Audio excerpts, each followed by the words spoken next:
आज हम सूरह बकरा की आयत 66 تا 70 पर गुफ्तगू करेंगे और जायज़ा लेंगे कि बनी इसराइल ने अल्लाह ताला के गाय ज़िबा करने के हुक्म पर किस तरह रद्द अमल ज़ाहिर किया और किन तरीक़ों से इन्होंने इस हुक्म की तामील से बचने की कोशिश की। बिस्मिल्लाहिर्रहमानिर्रहीम। फ़जअलनाहा नकालन लिमा बैना यदैहा वमा खल्फहा व मौइज़तल लिलमुत्तकीन। फिर हमने इस वाक़े को इनके ज़माने वालों और बाद वालों के लिए इबरत बना दिया और मुत्तकी लोगों के लिए नसीहत।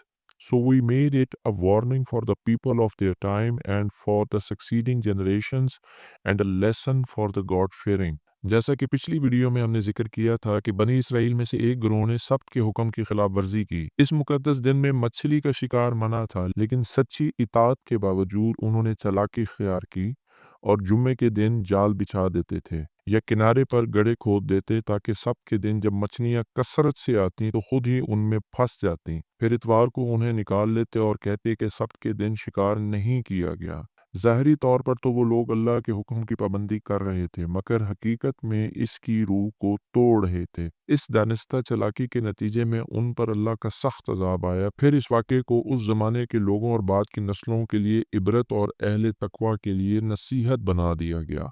वइज़ क़ाला मूसा लिक़ौमिही इन्नल्लाहा यअमुरुकुम अन तज़बहू बकरा क़ालू अतत्तख़िज़ुना हुज़ुवा क़ाला अऊज़ु बिल्लाहि अन अकूना मिनल जाहिलीन।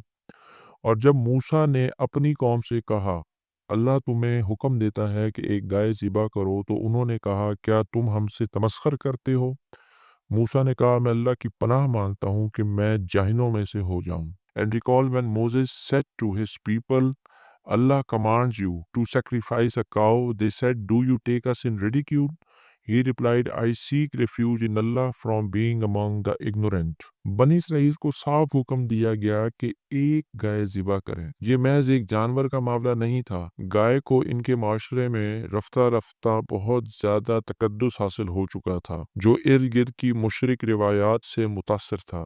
अब फैसला कुन लम्हा आ चुका था। अगर अल्लाह ही पर सच्चा ईमान था तो इस अलामत से वाबस्तगी ख़त्म करना ज़रूरी था और इसके लिए उन लोगों को गाय ज़िबा करने का हुक्म दिया गया। कालुद उलाना रब्बका युबय्यिन लना माही काला इन्नहु यकूलु इन्नहा बकरतुन ला फारिज़ुन वला बिक्र अवानुन बैना ज़ालिक फ़फ़अलू मा तुअमरून। उन्होंने कहा, अपने रब से हमारे लिए दुआ करें कि वो हमें वाज़े करे कि वो गाय कैसी हो। मूसा ने कहा, अल्लाह फरमाता है कि वो ना बूढ़ी हो ना बहुत कम उम्र बल्कि दरमियानी उम्र की हो, बस करो जो तुम्हें हुक्म दिया गया है। They said, call upon your Lord to clarify for us what it is। He replied, Allah says, it is a cow, neither old nor young but somewhere in between, so do as you are commanded। फौरन इताअत करने के बजाय उन लोगों ने हज़रत मूसा से ये सवाल किया कि वो गाय कैसी हो।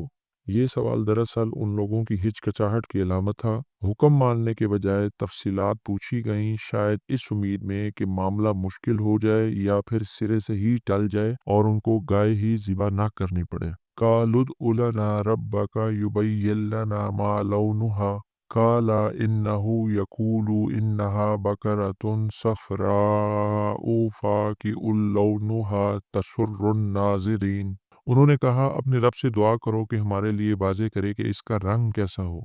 मूसा ने कहा, वो फरमाता है कि वो एक जर्द गाय है जिसका रंग निहायत चमकदार है और देखने वालों को खुश कर देने वाली है। They said, call upon your Lord to clarify to us what its color is। He replied, Allah says, it is a yellow cow, bright in color, pleasing to the beholders। फिर पूछा गया कि इसका रंग क्या हो। हर जवाब के साथ गाय की निशानदही मजीद खास होती गई। बहानों की गुंजाइश कम होती जा रही थी।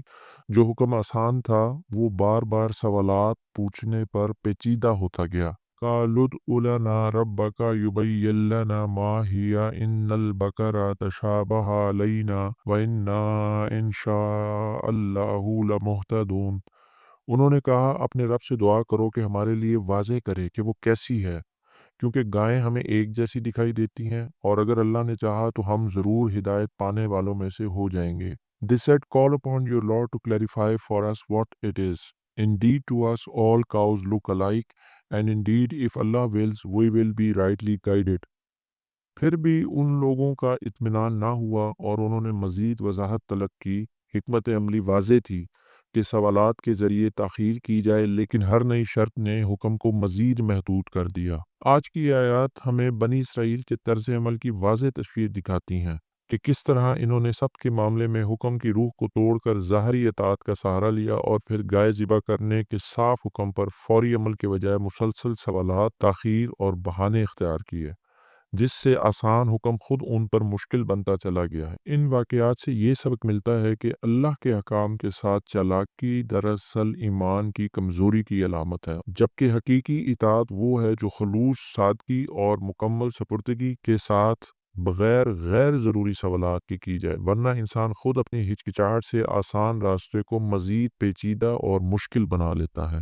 آج کے انگریزی الفاظ کا خلاصہ: سکسیڈنگ، بعد میں آنے والی، انگریزی میں کمنگ آفٹر یا فالوئنگ، جنریشنز نسلیں، successive groups of people over time, commands احکامات، اوامر یا ہدایات، انگریزی میں اتھارٹیٹیو آرڈرز، سیکریفائس قربانی، نظر ایثار، انگریزی میں giving up something valuable for a higher purpose, ridicule تمسخر، استہزاء، مذاق اڑانا، انگریزی میں mockery, making fun of, refuge پناہ، جائے امان، حفاظت کی جگہ، انگریزی میں شیلٹر یا پروٹیکشن، اگنورنٹ جاہل، نادان، بے خبر، انگریزی میں لیکنگ نالج، کلیریفائی واضح کرنا، کھول کر بیان کرنا، تشریح کرنا،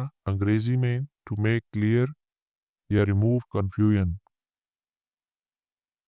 برائٹ روشن، چمکدار، ذہین، انگریزی میں شائننگ، انٹیلیجنٹ یا ہوپ فل، پلیزنگ خوشگوار، دلکش، باعث مسرت، انگریزی میں گیونگ سیٹسفیکشن اور ڈیلائٹ، بیہولڈرز دیکھنے والے، ناظرین یا مشاہدین، انگریزی میں دوز ہو سی اور آبزرو، انڈیڈ بے شک، یقیناً، واقعی، انگریزی میں truly, certainly, used for emphasis, کسی بھی چیز کے اوپر زور ڈال کر کہنے کے لیے انڈیڈ کا لفظ استعمال کیا جاتا ہے۔